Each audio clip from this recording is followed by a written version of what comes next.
I'm Brandon Dawson, and this is The Distiller, a podcast about how we find meaningful work and how we find meaning in the work we do. My guest for this episode is Kelly DOLAN. Kelly is one of the co-founders of Ingage Partners, an IT consulting firm in Cincinnati, and Thrive Impact Sourcing, a company that specializes in IT talent incubation and placement. If you've ever listened to The Distiller before, you've probably heard me at the end of the show invite listeners to suggest people they think should be on The Distiller to talk about their search for meaningful work. Well, a few months back, Leif Fairfield reached out to us and said he thought we should talk to his bosses, Kelly DOLAN and her business partner and co-founder, Michael Kroger. Michael and Kelly started Ingage Partners with the dual idea of not only doing something well, but of doing good. And I don't want to give too much away about their vision and about their story. I'm going to let Kelly tell that. But their commitment to those ideals went beyond platitudes and corporate vision statements, down to the very way they structured their companies. Most of our discussions are specifically about the work that people do, the motivation for their work, how they got there. This conversation is a little bit different because we're going to be spending a lot of time talking about the structure of these two companies and the reasons Kelly and Michael chose that structure. As you'll hear, those decisions and those distinctions are important, and they come from the heart of who Kelly and Michael are. Michael did have a conflict at the last minute. We hoped to talk to both of them, but Kelly was kind enough to show up on her birthday, no less. Kelly and I met on a cold November morning at the Highmark, an easygoing industrial cocktail and craft beer bar that's built inside an 1800s-era house right along the Ohio River in Cincinnati's east side.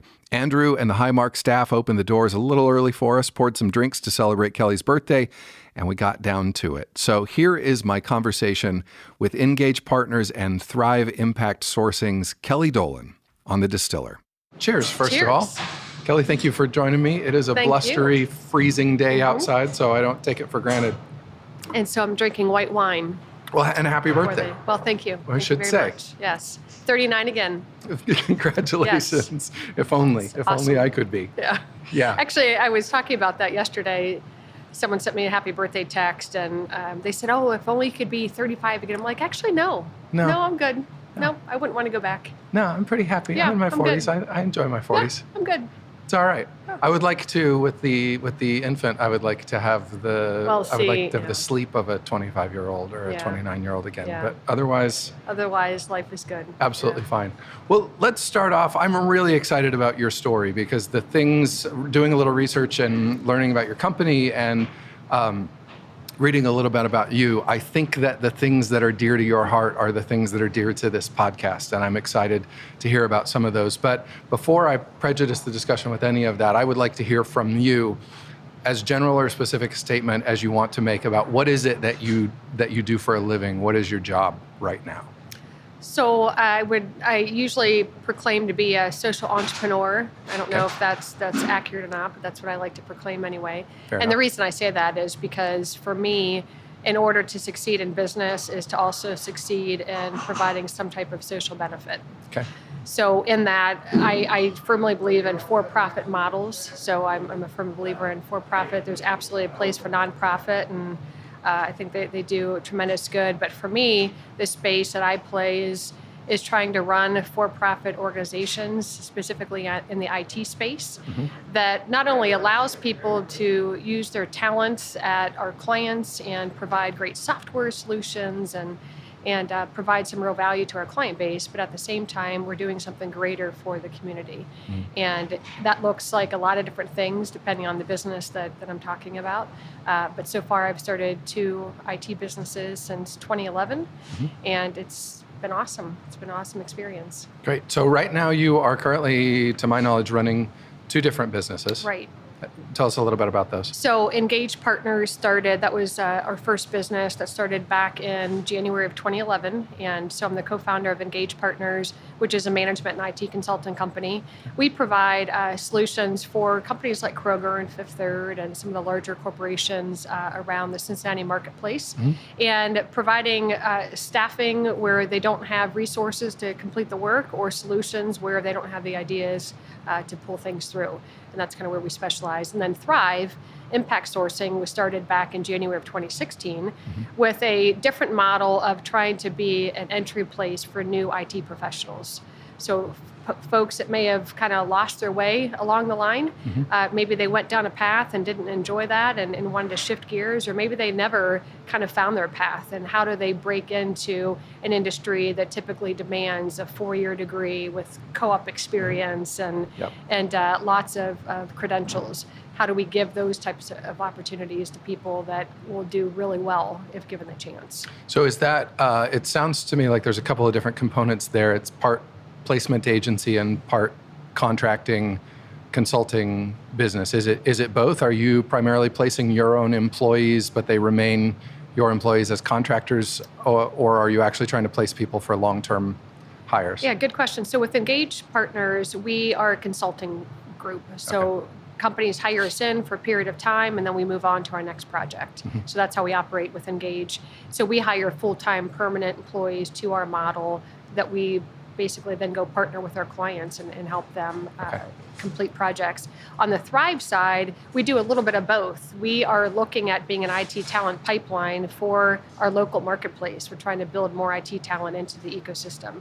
And so that looks like we are doing consulting services for sure with our clients, but at the end of the day, if a client looks at one of our newly formed IT professionals and said, hey, I think they'd be a great fit for our organization, that's a win. Right Whereas it wouldn't be a win for Ingage for clients to hire our people away, but with Thrive, with new analysts that we're bringing in, it's absolutely a win because it shows that this model is working and it allows the next opportunity for the next person to come through. In fact, it's often contractually prohibited with consulting agencies times, to actually hire their employees full-time. We did not want to put that barrier in place with Thrive. Okay.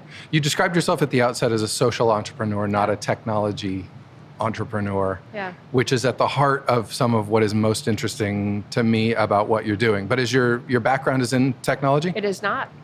Tell us a little bit about your background and how you got to do what you're doing.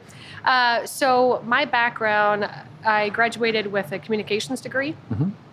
With specialization in human resources. So I really wanted to be on the business side. I wanted to be in a human resources, kind of building into people capacity.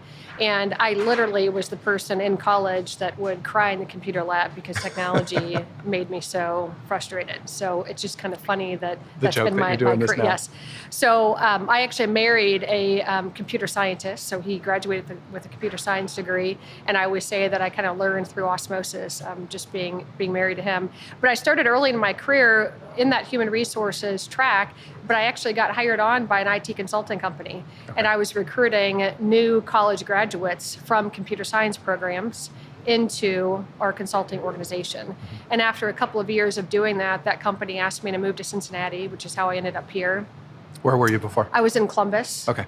I grew up in Youngstown, Northeast Ohio. So I'm an Ohio native. But coming to Cincinnati to start a new office for that consulting company is what threw me into sales. And so I ended up doing business development for about 11 years with that company in Cincinnati, developing the market here. And from there, just kind of had this entrepreneurial bug that I needed to figure out. And so lots of versions of different businesses that I thought I wanted to start, landed me, hey, let's leverage what we know. And I knew the IT space, and that's where we went. Now, those two businesses are interesting enough on their own, and we could just talk about those. But of particular interest to me is the structure of those two businesses, or at least of Ingage Partners. Okay, and they're both B-Corps. They are. Tell us a little bit. I would imagine there are a bunch of listeners who have no idea what that term even means. There's S-Corps, there's C-Corps. A lot of people never heard of a B-Corp. Right. So a B-Corp, we actually didn't know what it was either until we came across it, which was back in 2010 before we started Ingage. And literally it was through a process of just kind of searching what is it that we wanted to do next with our career. And we came upon the B-Corp website. And looking into that and understanding that they were actually for-profit businesses that just chose to operate differently. So they operate a triple bottom line. So we're all familiar with the bottom line, right? That's what most companies are focused on. This idea is a triple bottom line where your focus as a business on profit, people, and planet simultaneously. So you're not making a business decision just for the sake of profits. You're factoring in, well, how does that impact our community? How does that impact our employee base, their families, the environment, et cetera? And every B Corp manifests that differently depending on kind of the DNA of their business. But for us, it was that framework that we needed to kind of give us the idea to launch our business. It gave us a community. It gave us a framework to say, this is what we want to build. We want to build a socially conscious business that just operated differently than many of what we could see in the marketplace. What was the impetus to do something more socially conscious? Was that something that it come out of dissatisfaction of the work that you'd done before? It totally did, yeah. Both my business partner and I had, for most of our lives, really had a passion for giving back. And it looked like different things, for both of us. He went to University of Dayton that has a very philanthropic kind of Jesuit background where there's a lot of impact that they want you to provide to the community. For me, I just had a passion of trying to be an advocate for people and to fight for people. And you could see that all the way through my grade school days when I would stand up to the bullies. And, so I just always had that burning desire to make sure that people were okay. And so with the social entrepreneurship, it was coming from a place of, all right, my day job, it's just a day job. Like it's not filling my bucket. It's not filling my passion. I'm losing my passion for it. And even though it's a great job, I'm making great money and I continue to succeed, it just was not filling kind of me spiritually, if you want to refer to it as that. And we felt, Michael and I both really believe that we're built for impact. That's the reason we're here, and we're here for a purpose. And through my day job, I wasn't finding my purpose, and I didn't see a pathway to get there. And so to kind of break that mold and really step out in faith and kind of leave fear behind, to say, I'm going to forge ahead, I'm going to try to figure out what my purpose is and go for it. When you first heard about the concept of the B Corp, I can imagine, because I think I heard about it the first time a couple of years ago and was involved with a friend who was starting a business, and he had asked me for some input on different types of businesses that could do some good and not have profit as the sole motive. And I did a little research around that. But I remember thinking, is this even a legitimate thing? Is it? And there's a difference, which we can talk about maybe a little bit more later. There's a difference between B Corp and benefit corporations, right, which are not the same thing. One is a legal designation. The other is not. The other is more of a private certification.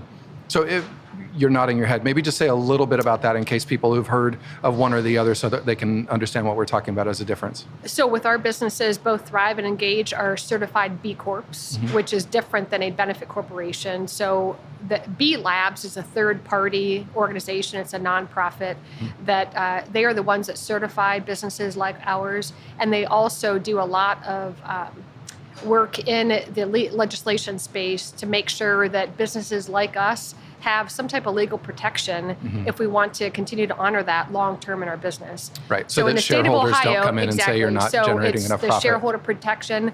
So for benefit corporations, they have stakeholders and they have shareholders. You need to make them all happy, right? And you need that legal protection so that if you make a decision, I'm not moving these jobs to Mexico. Right.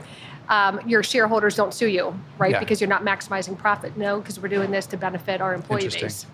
And is that laid out in your charter? It's laid out in the charter. However, not every state has legislation around benefit corp status yet. Okay. So Ohio does not. It's actually been on the books for years, and it just continues to sit there. Places like California and Delaware and New York, they all have benefit legislation on the books. So you could actually register as a benefit corp, no different than you can an LLC or an S Corp or any other designation.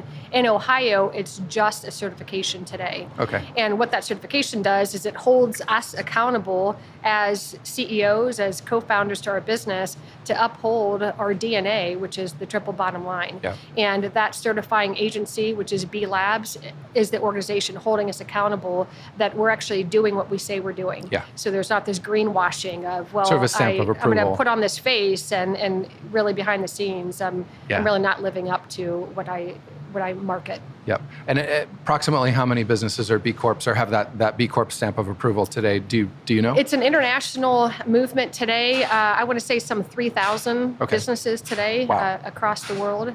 In fact, interestingly enough, Italy, actually, the entire country is designated as a benefit corp country. So it's really phenomenal. There's a lot in South America, so there's a huge component of B corporations down in South America, Australia, New Zealand, you name it. I mean, they're spreading all across the world. So, is the United States, where do we fit into that? Well, it started in the United States, so for many years, and it's only a 10-year movement. It's not been around that long, but for many years, United States held majority of the B Corps, but now it's spread internationally, and I'd say we're probably still making up maybe 70% in the U.S., but Canada and many other countries are definitely right behind us. So what is the mechanism when you start out, when you decide I'm going to start a business and I'm going to, I assume, apply to be approved or certified as a B Corp? What's that process? What do you have to go through? What do you have to prove? So there are a couple of steps. Today, when we first became a B Corp back in 2011, you only had to be in business for 6 months before you could certify. Now it's a year. But the interim step, businesses could go out and actually there's a free B impact assessment. It's called the Simple Assessment. So you could actually fly through it in probably 30 minutes, 45 minutes, and just get a feel for how would your business rate against these standards of B corporations to get some idea. If you want to go through the full process, it's a challenging process. I mean, they're looking at every aspect of your business. How do you make policies around your people capital, your giving strategy, your environmental policies, et cetera. So they're looking at every facet of your business, and you basically come up with a score. So after you complete this assessment, it's all online. If you reach at least an 80 or above, then you're contacted by the B Lab staff, and you're basically in an auditing call. And people always think, oh my gosh, an auditor's calling me. No, this is like pro you. This is pro your business. They want to see you succeed. And so it's really talking through each of the sections of the B Impact Assessment to say, hey, you answered this way. Have you thought about this? And many times our answer changed for the benefit because we didn't know that was a good thing that we did. That counts. And in other ways, we gave ourselves credit where we weren't quite there yet. And so we had to backtrack that. But it was a really very positive experience and incredibly insightful because there's a lot of resources now as B Corps have come along where if you don't have a policy around maternity leave or stay-at-home dads or whatever, those policies have now been written, and you can borrow these policies from that community of people. Tap into that knowledge base. So on that difference between the B Corp certification and the states that do have the benefit corporation, I assume you can be both if you want to, if you're in a state where the benefit corporation. But you don't have to be both, which is kind of interesting. Right. So in the state of California, you could be registered as a benefit corporation legal entity, but not be a certified B Corp. In your experience or in your knowledge, are the standards more or less stringent for the benefit corporation certification, legal certification versus the B Corp?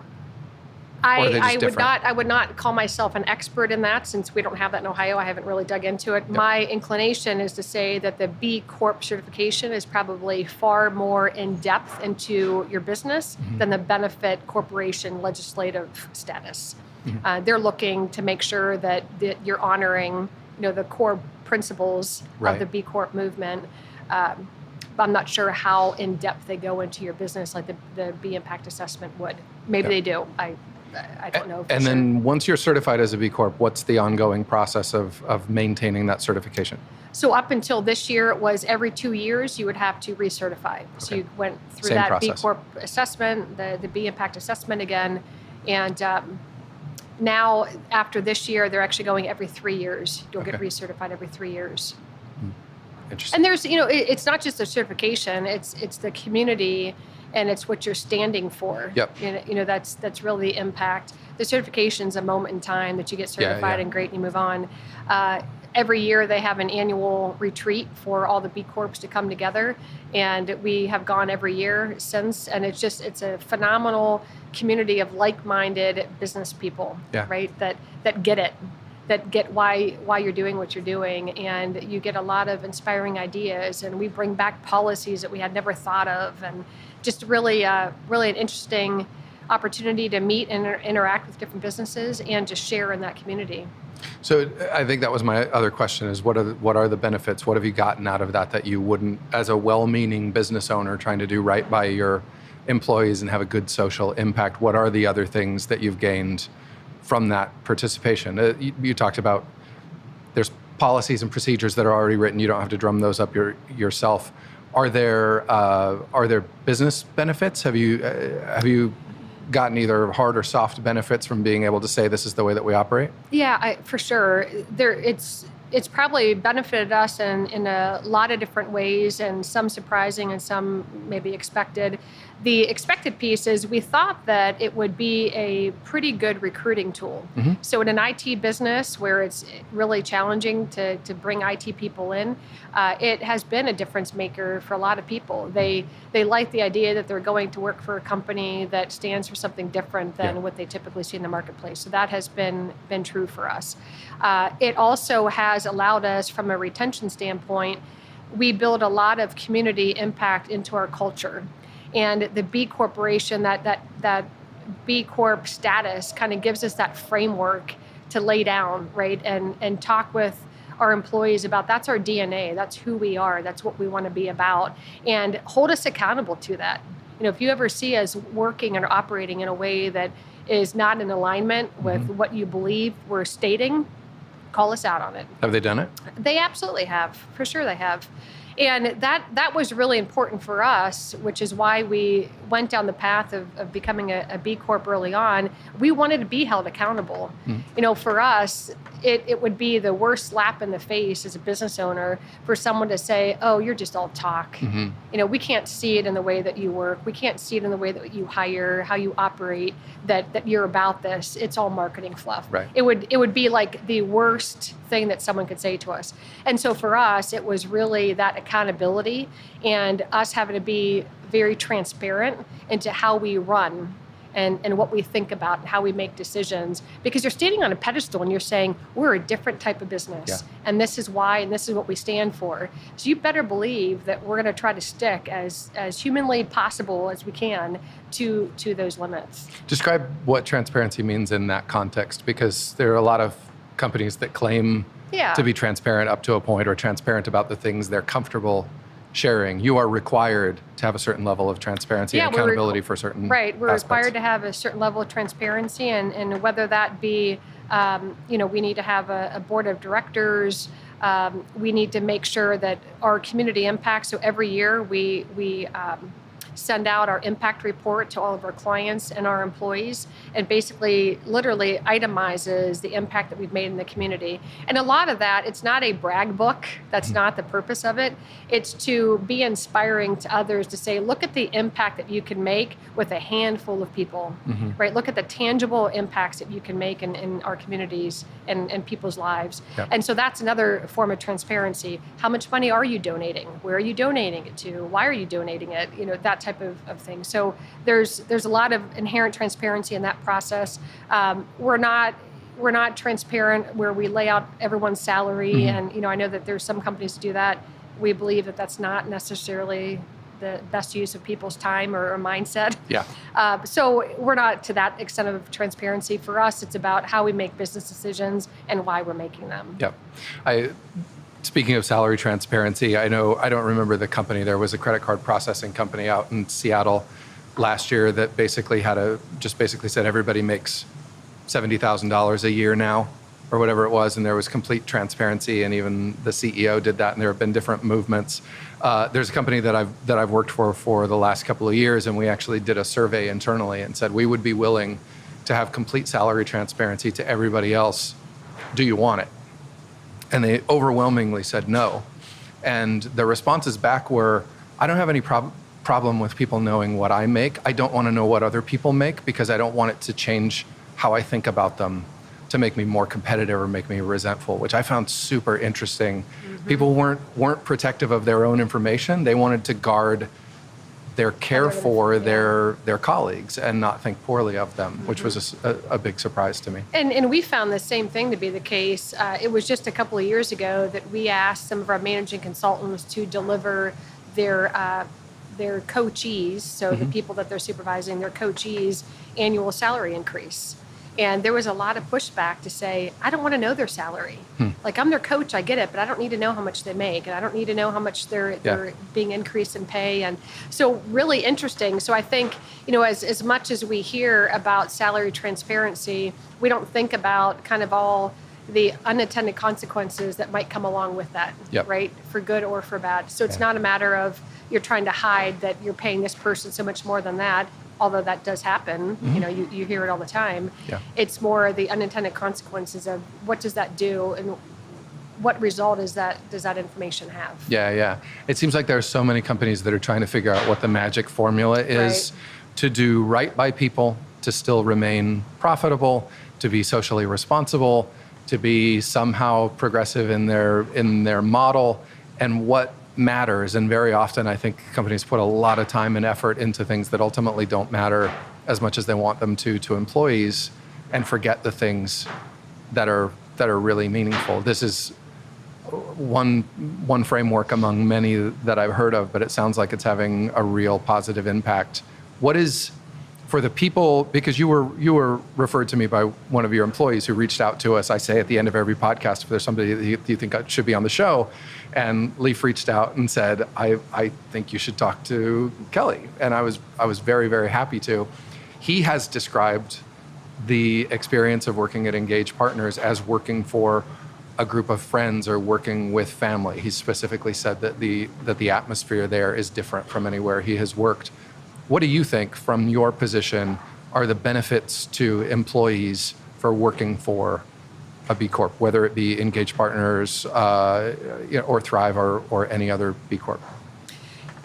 It's a really interesting question, and one that I think about all the time, because, we have turnover just like everybody does. And so when someone leaves, you're like, oh my gosh, like, where did we fail and where did we go wrong? And you take each one personally, which I think goes back to that family orientation. Like, we really do feel like we're all interested in one another. We're all trying to build each other. And so when one leaves, it's kind of like, oh my gosh, what happened? So, the benefits to being a part of a B Corp, as I see it and what I hope people experience, is a very real sense of care for the individual. Because when you break it down, if I care about my community starts at home. It rattles then to my workplace, where I spend the next amount of time. It goes to my church community. It goes to my friend community. It continues to expand out, right? And that's where we want to continue to focus. How do we take care of each other? Because when we take care of each other, we naturally want to go then and send that out, right, into our communities. And I don't know that we necessarily intentionally went out and said, we're starting a business that each and every person feels like they're cared for. But that really has been the end result. We don't get it right every time. We definitely screw up and we overthink things. And just like you said a minute ago, there are things that we do that we probably overthought that wasn't really that relevant. We should have just done this. So that happens all the time. But we have a genuine care for people's happiness, their well-being, and what's best for them. We'll tell everybody if they end up leaving Ingage or Thrive, hey, is this the best thing for you and your family? Go for it. We want that for you. So I think it just starts there. It starts with that small community and then expands out. And the B Corp mindset, why we believe in it, at its core, that's what it is. It's caring. It's just starting from a place of let's care about each other, right? And then how does that expand out? And how do I care for people through my business? And let's that continue to have a ripple effect. What in that process has been most challenging for you? Not beating yourself up. I mean, truly, like, when you start a business and you have this bold vision of what it is that you can accomplish and the way that you can impact people's lives and the experience that you want to create for people, it really becomes kind of an extension of you as the entrepreneur as the founder. And when you see mistakes made, or I should have thought about this and I didn't, or this didn't go that well, and people are upset, like it has a personal impact, right? Because it really is an extension of you. So that's probably been the hardest thing, is balancing it all. At the end of the day, we still have to run a profitable business. Yeah. We believe in for-profit businesses. So if you're not profitable, forget any golden dreams that you have of doing something great in the community, because you need to survive, right? So that has to be a focus. But then how do you balance that with people, and how do you balance people with their own interests versus a community interest? So there's just a lot of balls in the air that you have to continue to play and make sure that you're keeping it well balanced. In my experience of working with companies that are doing anything that sort of breaks from the norm, there's an aspect that crops up that is that anybody who's older than 25 and has been sort of in the professional working world for any length of time has been conditioned to certain behaviors around power structures and authority, to certain behaviors around whether you talk about salary or how you get a job, how you progress in that job. What aspects, if any, in this process have you had to really overcome your own conditioning? What has been most challenging for you in adopting this model? It's a tough question for me, and not to cop out of your tough question, but I have worked with some really great companies that I feel super fortunate. In fact, the company that I moved to Cincinnati for 11 years, and that's really where I found a lot of my ideas that I'm using today. It was a very community-focused organization. It was large. It was much larger than what we have today. But the Cincinnati office that we had, I'm still doing business or working with those same people that I worked with 20 years ago. Right on. Literally. Yeah. And so it was a really special community. And so you start breaking that down, like, how did we create that? How did we create this close community of people that all cared for one another, where 20 years later, they're still helping us get into new clients, or they're coming on and working side by side us, et cetera. So I feel really fortunate that I did not have the really poor work experiences that unfortunately so many people have. I've had really good working environments. I had one position for a short period of time that I would say did not exceed my expectations, and for that it was more of a misfit. And so if anything, when I'm looking today at people that we're bringing in to engage and to thrive, I think about, how will they feel here? Is this going to be a place that they truly can become the best versions of themselves? Yeah. And is there anything that we're doing as a company that barricades that success? Because I did notice some of those things that were barriers for me in that short employment stint. Yeah. What do you think it is about, and that's amazing, it's wonderful to say that you didn't have the conditioning that you had to overcome. I don't think that's necessarily representative of the majority of people in the workforce's experience. Right. There are a lot of people out there that want to do business in different ways. And there are a lot of CEOs that want to have a socially responsible, humane business that takes care of people, where people can bring the best parts of themselves to work and feel like they don't have to protect themselves from what the company wants from them, but they can't figure out how to do it and still make money.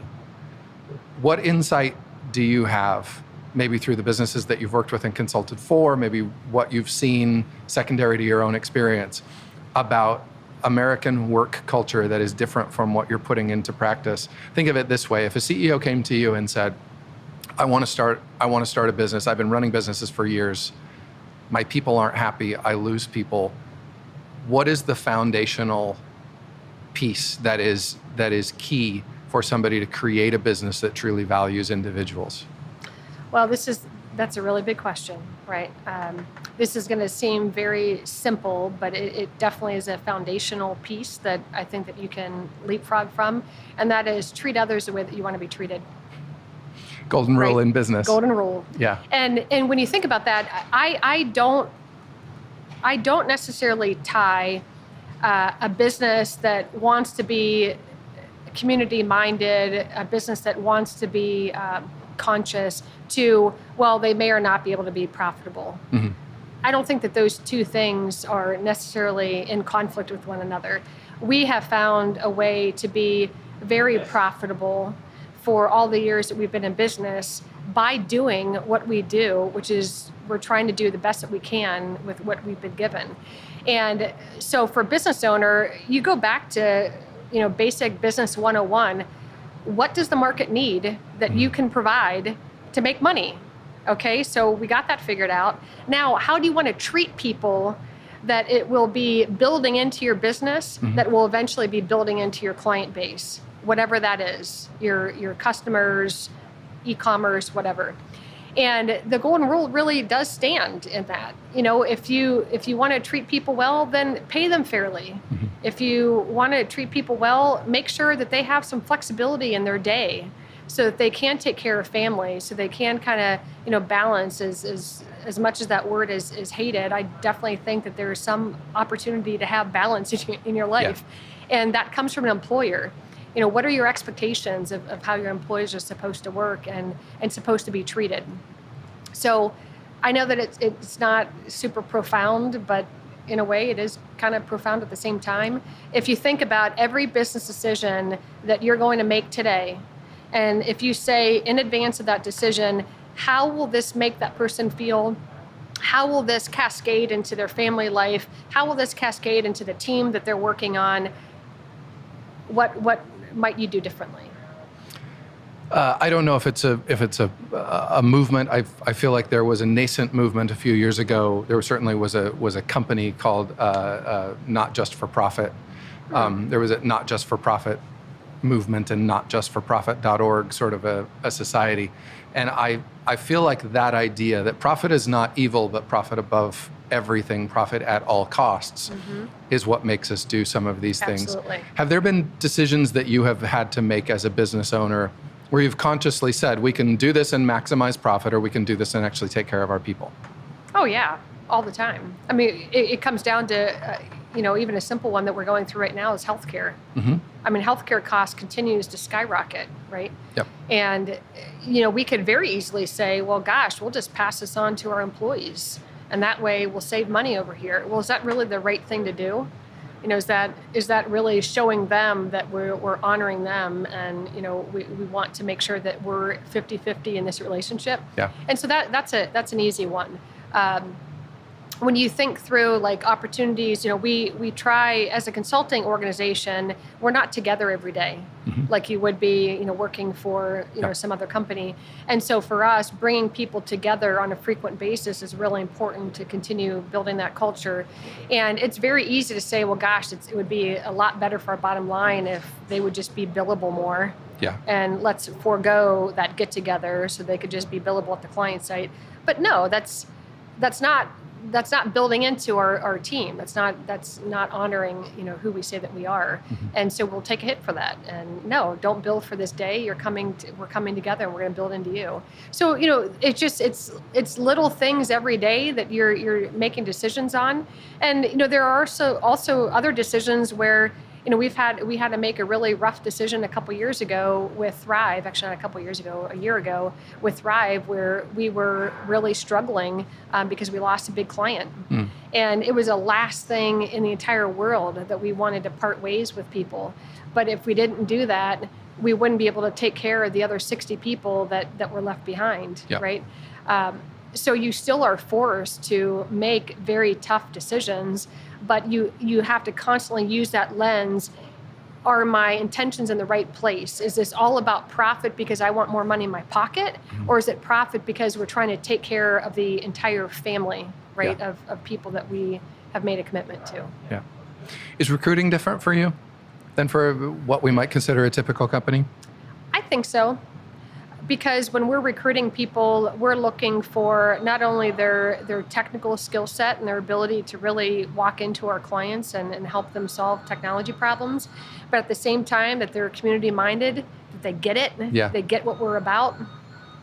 So, That's kind of a tall order. IT in particular is a very difficult industry to recruit in, and then you're layering all these other things that you want on top of it. And yeah, it's challenging, but it's worth it, because the first time, and we've done this, we've been tempted, and we said, oh my gosh, this guy has such great credentials, like he's going to be awesome at the client site. And you saw through the interview process, he did not get our model. He didn't get why we built in the community. He didn't understand it. He didn't appreciate it, but he had the tech skills. And so we made the mistake of we made the hire and it didn't work out. Yeah. And so it ends up catching up with you eventually. Do you have a model? Do you have a particular recruiting model? I've worked with nonprofits and for-profit businesses a lot around their recruiting models, and specifically some nonprofits have said, we are looking for a different person. We have to recruit and hire in a different way. And creating a process that actually takes somebody through something that's different from, you're going to talk to a recruiter, they're going to set up a meeting for you with 4 people, they're going to make a recommendation, you're either going to get the job or you're not. Do you do something that is fundamentally different in terms of how to identify that quality that you're looking for in a person? Well, we like to rely on more employee referrals than anything else, because that's awesome, right? Yeah. So if you have your employees that are vouching for someone coming in the door, that speaks volumes, and typically we are able to win that person into our organization, keep them around longer because they already have relationships, et cetera. So that's kind of the nirvana. When we do recruit outside, I think our process is probably similar to a lot of companies. They end up meeting a handful of people. The questions and the conversations probably different. Yeah. So the conversation's more about, what is it that you're looking for in a company, in a culture? What impact are you trying to make in the community, and how do you think we can help you achieve that? And so it's a different line of questioning. We still have to have the technical interview. We still have to understand, how they fit into the team. But there's this whole other part of the conversation that focuses around our core DNA to make sure that it's a good fit. You mentioned earlier the transparency and accountability and not wanting to just brag on your accomplishments, but I kind of do want to give you the opportunity to actually say what both Ingage and Thrive are doing in the community in terms of, because I know that your people have volunteer hours that they can give. I know that you donate financially and not just in time. Talk a little bit about the impact that both of those companies have been able to make as a result of operating in this way with these priorities. With Ingage, when we set out, and that was our first business, we went into it with the mindset of we wanted to give professionals, IT professionals, an opportunity to give back in the community. So the first step that we took was providing everybody paid volunteer time off, and that is pay above and beyond their salary to actually go out and be the hands and feet of the community and get involved. And so that was one way for us to put our money behind our words, right? Yep. And really encourage people down that path. The other piece of that then is how do we use our talents? So as IT professionals, there's a lot of nonprofits out there that need technical support, applications built, software configured, et cetera, that we can provide on a pro bono basis. So that's another core group of hours that we spend on a yearly basis. And then we have other things where we want employees engaged in the process of building into nonprofits. So we started something a few years ago called the Social Impact Fund, which is 50% funded by dollars matched that employees give. So employees donate their paid volunteer time off pay to this fund. We match it by 50%, and then we choose a nonprofit to give those monies to each year, as well as pro bono hours. So that gives an opportunity for the employees to really feel tied into impacting a particular nonprofit that's working on a project, and at the same time using their talents to feed into that nonprofit as well.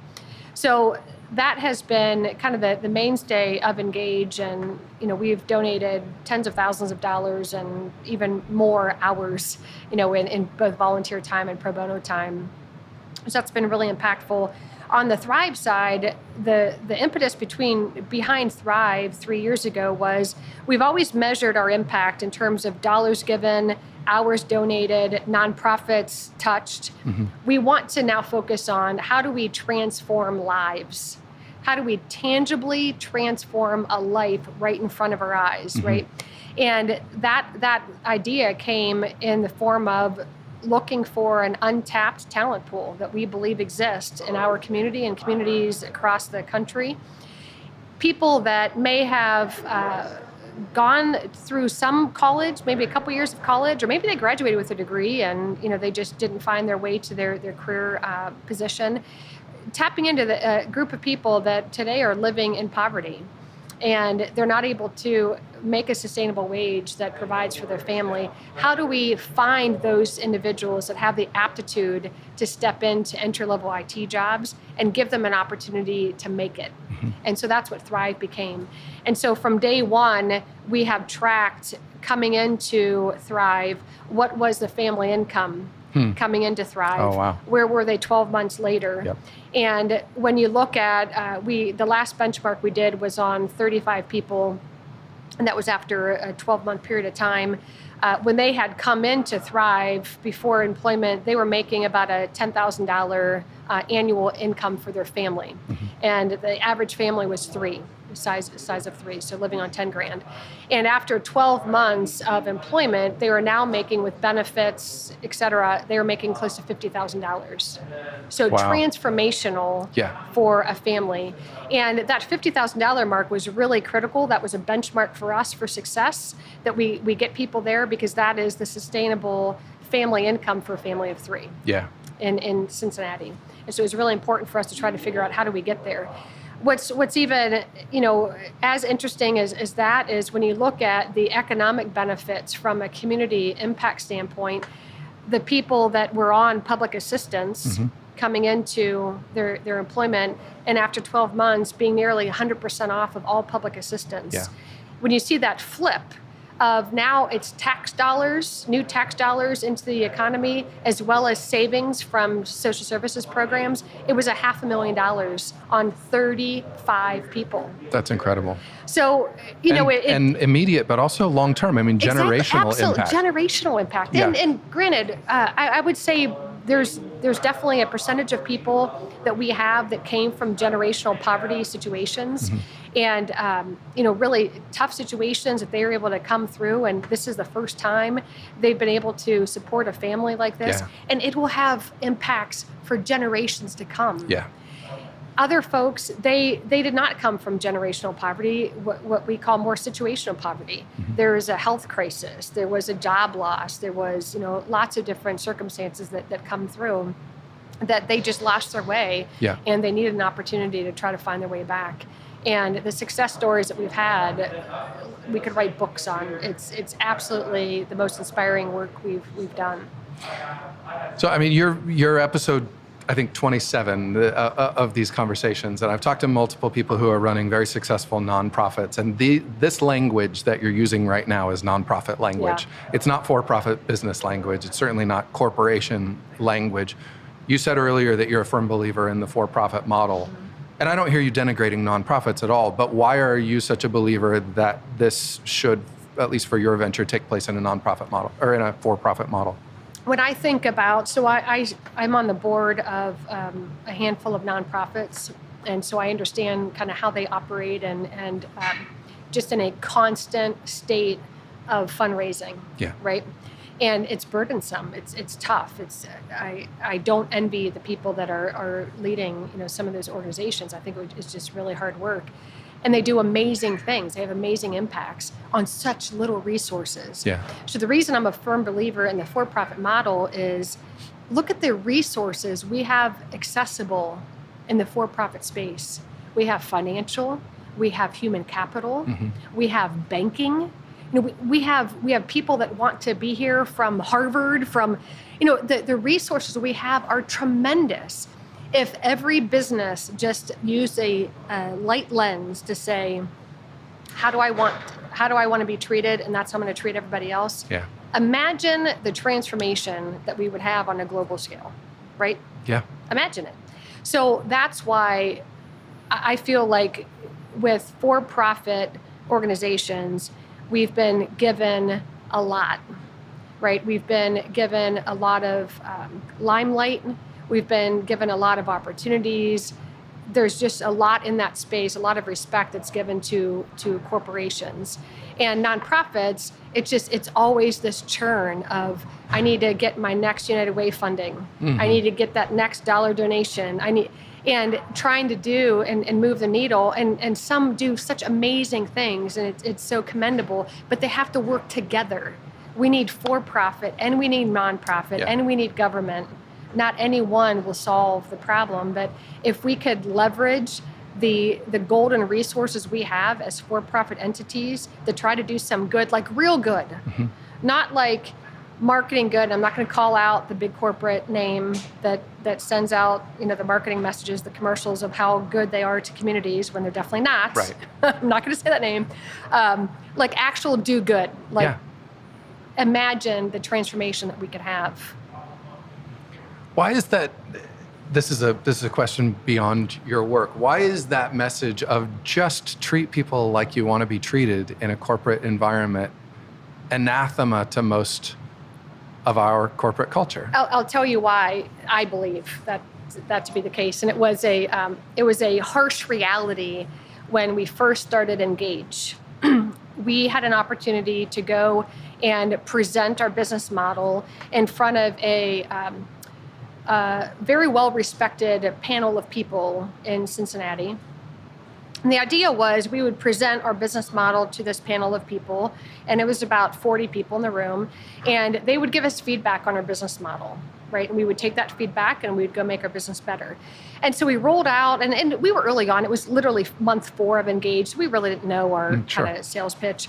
So we went in and we talked to them about how we wanted to be this different type of business. We wanted to do management and IT consultant, but we wanted to do it differently and give back to the community and be philanthropic, donate 25% of our profits, et cetera. And the leader of this 40-person panel said to us, you know what? A long time ago, a very wise man told me, you can either struggle your entire life to move the needle just a little bit in a social way, so basically a nonprofit kind of social-minded way, or you could go big business and you could be super profitable and you could do really well and hire lots of people. And in your golden days, you could go use all those profits and all that knowledge that you gained and go give back and do something good. We're like, holy cow, you completely missed the entire point of our business model. Yeah. So we went back from that and we redid it all, and we're like, okay, we're going bold. Like, we're going bigger. The message has to be bigger, because they totally did not get it. They thought that you were basically just wanting to struggle along as a nonprofit. Exactly. Yeah. That we'd never amount to anything. We could never be profitable. Like, we're going to spend all this time trying to do social good, and we're never going to amount to anything. Why don't you just go try to be profitable and try to be a for-profit business, and then in your retirement days, go back and do some good. Because that was the message. They're all doing that so much, because all those millionaires are giving so much away. We're like, dude, no, you're supposed to do it at the same time. At the same time. So that was really, it was deflating in the moment, but it gave us just really bold courage after that to say, no, you could be both. Mm-hmm. And we're going to show you how we're going to be both. And that really was kind of our song. That was 7 years ago. Yeah. Do you still get those looks? I mean, you're very, very successful now. Both businesses are multi-million-dollar, very successful businesses, employing a lot of people. Yeah. What happens now when you go into a room with a group of CEOs, which I would imagine you do fairly regularly, and talk about your approach? Are they intrigued? Are they just baffled? They're definitely intrigued, and I think that we get more of just because we have had some momentum behind us now, and we've had, as I mentioned before, a lot of opportunities to present ourselves in the marketplace, a lot of awards and accolades and all kinds of things. And so I think that gives you a platform, right, that people believe in. So I think now when we go in and we talk to organizations, there's much more of a buzz, even nationally, right? There's more of a buzz now of companies trying to be more socially minded. Yeah. Whether it's authentic or inauthentic, there's a lot of buzz around it because people believe that that's what millennials want and that's what the consumer base wants. And so that's why I say it's a little bit authentic and a little bit inauthentic. So I think now we don't get those looks anymore. We don't have the conversations with people that say, oh, that was just ridiculous. Now it's like, wow, That's really awesome You're that actually you guys are doing that. Do you have people coming to you asking for help, for consulting on how to do B-Corp specifically? Not consulting. We'd love that, actually. Maybe that's an act 2 for us. We have a lot of conversations with employers talking about transforming employees, upskilling employees. There's a lot of conversation that we have around that. But from a B-Corp standpoint, I think it's, bigger businesses have a harder time understanding, like, how would that ever be able to be for me? It totally could be, but I think that's a little bit more distant conversation. I think more of the upskilling and more of the community impact that we're having, we definitely have talked with clients, big and small, about how could they start something like that. We moved past your description of Thrive's business model, and I think it's worth revisiting, because the idea that your business model would be making a social impact, not only in terms of the business you're doing, but who you're employing and how you're employing people, is a fundamental shift in how you make a difference. You've done something similar also with Ingage, and I don't know all of the details, but it's not only a B Corp, but you recently transitioned into an ESOP. Yes. Where now you're for people that don't, it's employee stock option program. So the employees of that company now own the company. You've given them a stake in the profits of the business. Right.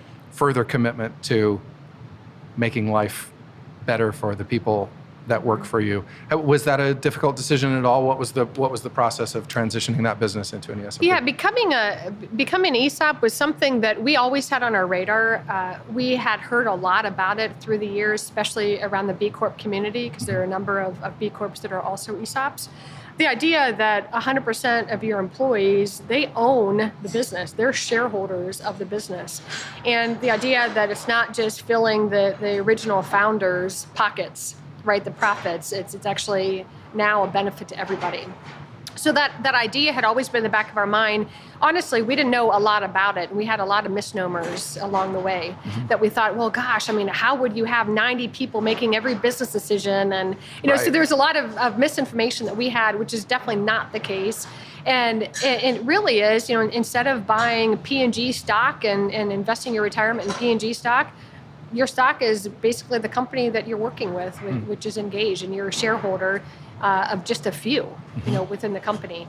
So it became clear to us a couple years ago that we were about the size that would be able to tolerate the steep cost of becoming an ESOP, and we were about the right size that we didn't expect to triple or quadruple in size. And so, this period of time seemed right for us.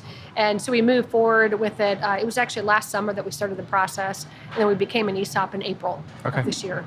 How has that changed, or has it changed? I would imagine that you hope to see this huge increase in investment from people and their time and general accountability from people on the ground. It sounds like you had already cultivated that to a very high degree. So did you really notice any difference? I'm not sure that we did a great job cultivating it over the years. Like, it was a conversation between Michael and myself as founders of the business, but we didn't really talk about that as an idea necessarily throughout the years. So, with any change is new, change is strange. What do I do with this new information? And so it's been a learning journey. We don't expect that it's really going to click until someone sees their first shareholder statement, right? Which won't be until April 19th. Okay. So right now we're kind of just through that learning journey of, well, what is an ESOP? What's my role now? What does it look like? Why is it different, et cetera? And so we're just kind of in that stage now. We do believe that it will bring more commitment. It'll bring more sense of ownership, where employees will start acting as owners, not just employees of the business. And I think that'll take over multiple years. Yeah.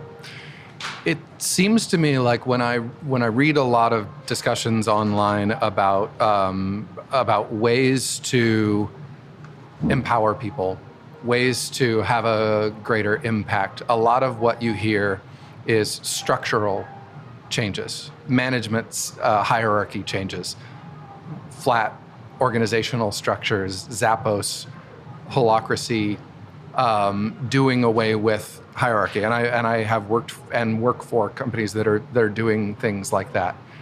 This doesn't sound necessarily like that. It doesn't sound like you've done a bunch of internal rejiggering about reporting structures, it sounds like your decisions were more fundamental in terms of, obviously we talked about B-Corp is not a legal entity, but it's a certification, that you really went to the root of the business and laid some groundwork there. Talk a little bit about that differentiation. Are people managed in traditional ways? What do you feel is the most important, or do those play together in terms of organizing status and structure? Yeah, with our consulting model, it's a fairly flat organization, just by nature of being a consulting model. We do have a structure in place that people understand who's making decisions based on which facet of the business, so that it's not just like alphabet soup, right?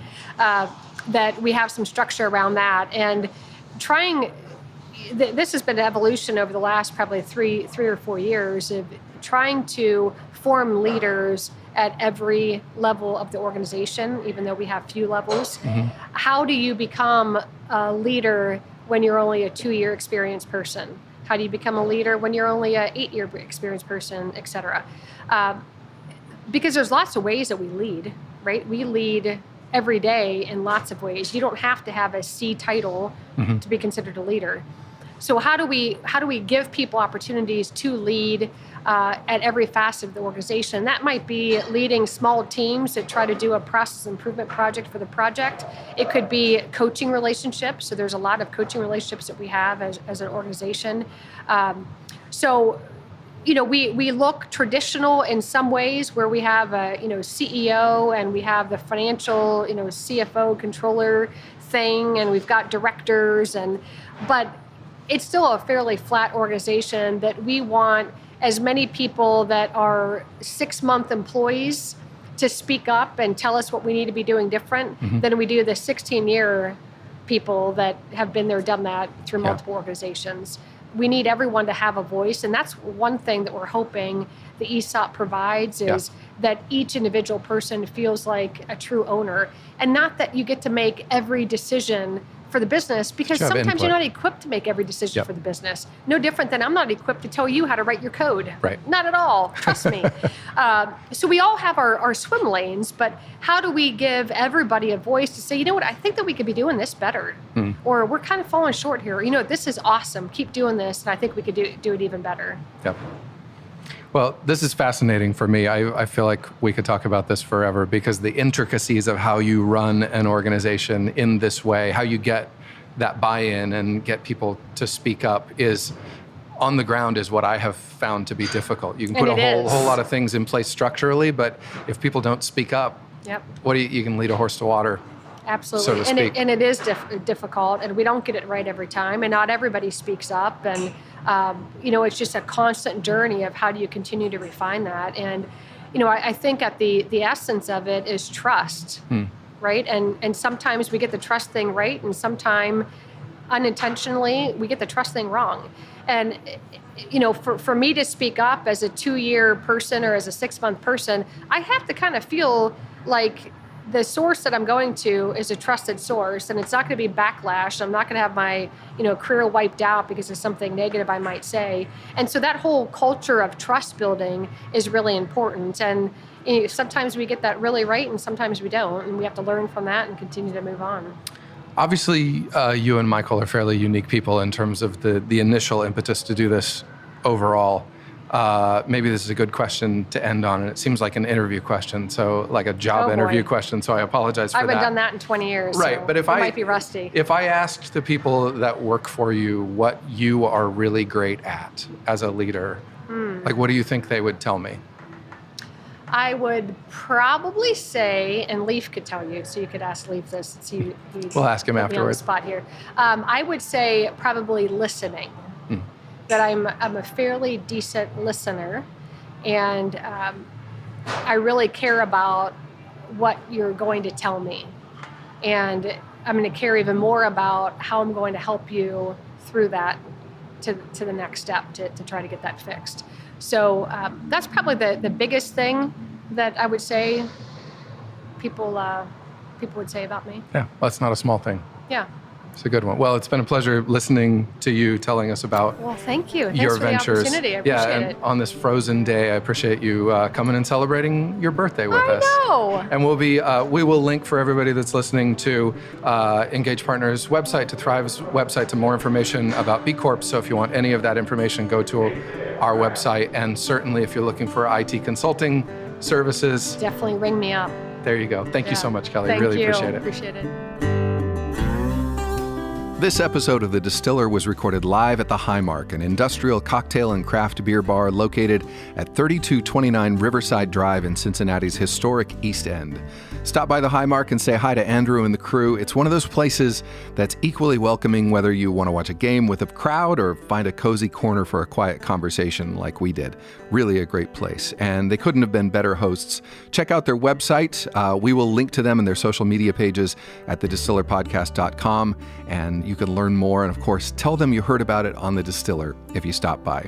And huge thanks to Kelly Dolan for spending a bit of her birthday with us, especially on such a blustery day. One of the things that Kelly didn't tell us that we found out after the episode is that she had recently been named as one of the Cincinnati Enquirer's 2018 Women of the Year. So congratulations to Kelly.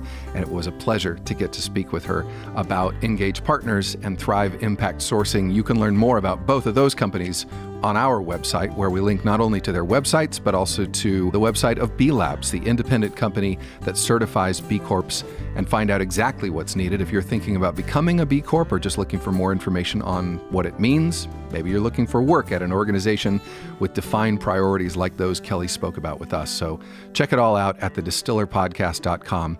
And thanks again to Lee Fairfield, Distiller Podcast listener and Ingage Partners, well, I was going to say employee, but since they're an ESOP, he's a part owner of the company. So there you go. And remember, if you have an idea for someone you think should be on The Distiller to talk about their search for meaningful work, drop us a line. You can message us through Facebook, Twitter, Instagram, or LinkedIn. You can email us at mail@thedistillerpodcast.com. And there's even a contact form on the website, so please do let us know. This episode marks the end of our first year of shows. Just over a year ago, I sat down at a coffee shop in Cincinnati with my friend Justin Golden to talk about what we were both doing in our lives that was meaningful.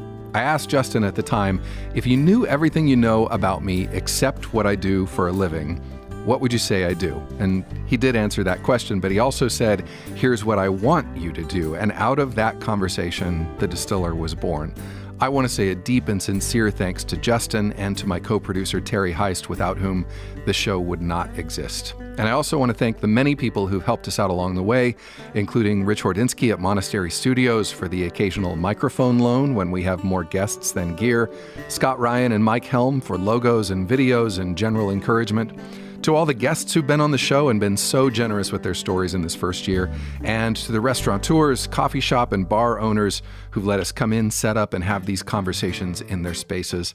And finally, to those of you who've listened and enjoyed the conversations along the way, it's a privilege for me to be able to speak to these people about something as important as the work they do, and it's an honor to know people are listening as we do it. So thank you. Here's to more of these in year 2. We're already lining up a pretty great guest list to get the year started. Don't forget, you can find and subscribe to The Distiller wherever you listen to podcasts. If you like what you're doing, spread the word. You can follow, like, and share our posts on Facebook, Twitter, LinkedIn, and Instagram. And you can listen and download every episode of The Distiller and find information including links, photos of the guests, and a map of all the show locations. And get in touch with us, of course, at thedistillerpodcast.com. Until next time, I'm Brandon Dawson. Thanks for listening to The Distiller. Bye-bye.